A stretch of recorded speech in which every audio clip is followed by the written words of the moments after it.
Hello viewers, मेरा नाम है करण एंड वेलकम टू के स्मैश। आज की वीडियो में हम बात करेंगे वाई स्त्री movie is better than enable comes home.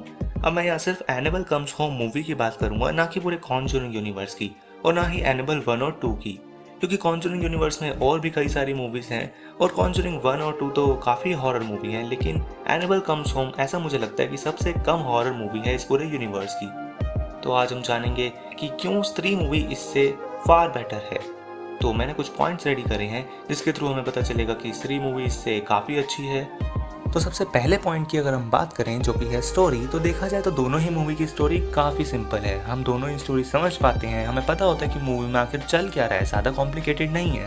स्त्री मूवी में हमें दिखाया गया है कि एक चुड़ैल है या कह लो एक आत्मा है जो कि एक गाँव में आती है और वहाँ के आदमी को उठा के ले जाती है और उन्हें मार देती है। अब जब तक हम मूवी देख रहे होते हैं तब तक हमें ऐसा ही लगता है, लेकिन मूवी के एंड में हमें पता चलता है कि वो सारे आदमी जिंदा होते हैं।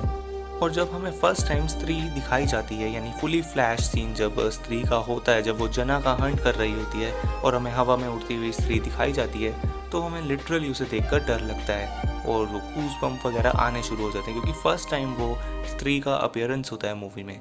और दूसरी ओर एनेबल में ऐसा कोई भी अपीयरेंस नहीं है, क्योंकि एनिमल से हम ऑलरेडी इंट्रोड्यूस हैं, वो पहले भी हमें एनिमल 1 और 2 में दिख चुकी है। अब यहाँ सेकंड पॉइंट आता है कैरेक्टर डेवलपमेंट का, जो कि स्त्री मूवी में काफ़ी अच्छा है।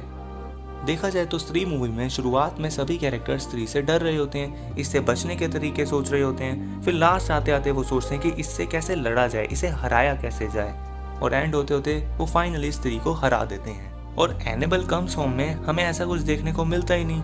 उसके कैरेक्टर्स शुरू से ही नॉर्मल बिहेव करते हैं, यानी उन्हें एनिमल डॉल से इतना डर लग ही नहीं रहा होता। हम समझ जाते हैं कि हाँ ठीक है, एक डॉल ही तो है, ज़्यादा से ज़्यादा कुछ करेगी नहीं, वो मार तो पाती ही नहीं है किसी भी कैरेक्टर को। अब एनिमल के लास्ट में हमें एक और नए टाइप का ईवल दिखाया जाता है, जो कि साइज में काफ़ी बड़ा होता है और दिखने में एक वुल्फ जैसा होता है, जो कि मैरी एलन के फ्रेंड को तंग करता है, यानी उसे डराता है। अब देखा जाए तो ये एक नई टाइप का क्रीचर है, लेकिन मैरी एलन का फ्रेंड जो कि उसे फर्स्ट टाइम वहाँ पर देख रहा होता है, वो भी इसे देखकर डरता नहीं है। मतलब एकदम से शॉक तो होता है, पर वो डर वाली फीलिंग उसमें भी नहीं आती है कि यार इतना बड़ा क्रीचर सामने आया कैसे।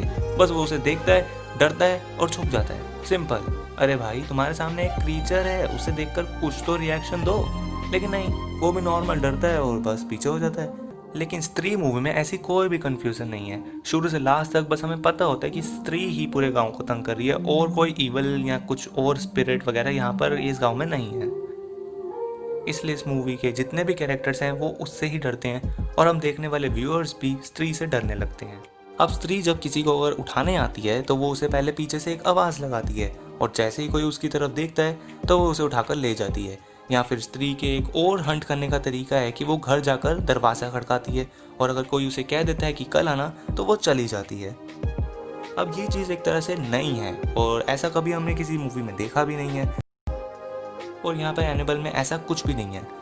अब यहाँ थर्ड पॉइंट आता है हॉरर सीन्स का।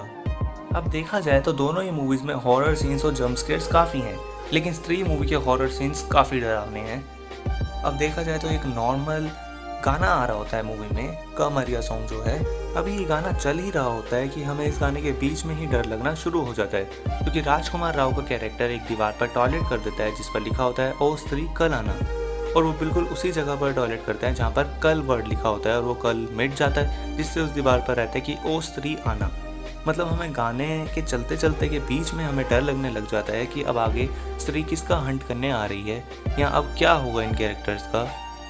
और दूसरी तरफ एनिमल कम्स होम में ऐसा कुछ भी नहीं है। मतलब उसमें सिर्फ हमें जंप स्केयर्स ही दिखाए गए हैं और जंप स्केयर्स भी इतने ज़्यादा स्केरी नहीं लगते हैं कि जिन्हें देखकर बहुत ज़्यादा डर लगे। कोई full flash horror scene animal comes home में है ही नहीं, जिसके कारण हमें एनिमल कम्स होम देखते हुए बिल्कुल भी डर नहीं लगता। अब जब मूवी में हॉरर सीन्स ही नहीं होंगे तो हम डरेंगे किससे? बस थोड़े बहुत जंप स्केयर्स दिखा देते हैं, एकदम से वो डॉल का देखना या फिर एक वॉरियर के आर्मर का मुड़ना, एक वेडिंग ड्रेस, इन सब चीज़ों से कौन डरेगा। और अब यहाँ आता है फोर्थ पॉइंट, जो कि है बॉक्स ऑफिस कलेक्शन और रेटिंग्स का। स्त्री मूवी को मिले हैं IMDb पर 7.6 स्टार की रेटिंग और एनिमल कम्स होम को मिली है 5.9 स्टार की रेटिंग। कम्स होम का बजट था इंडियन रुपीस में कन्वर्ट करके 168 करोड़ और इस मूवी ने कमाए थे 1684 करोड़, यानी काफ़ी ज़्यादा। और अगर स्त्री मूवी का बजट देखें तो इसका बजट था 23 करोड़ और इस मूवी ने कमाए थे 180 करोड़। जो कि साफ सी बात है स्त्री को इस पॉइंट में हरा देती है।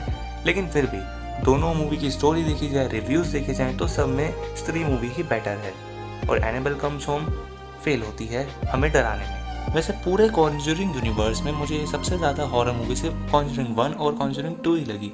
बाकी एनेबल, द नन या फिर कर्स ऑफ ला llorona ये मूवीज़ इतना ज़्यादा हॉरर नहीं लगी।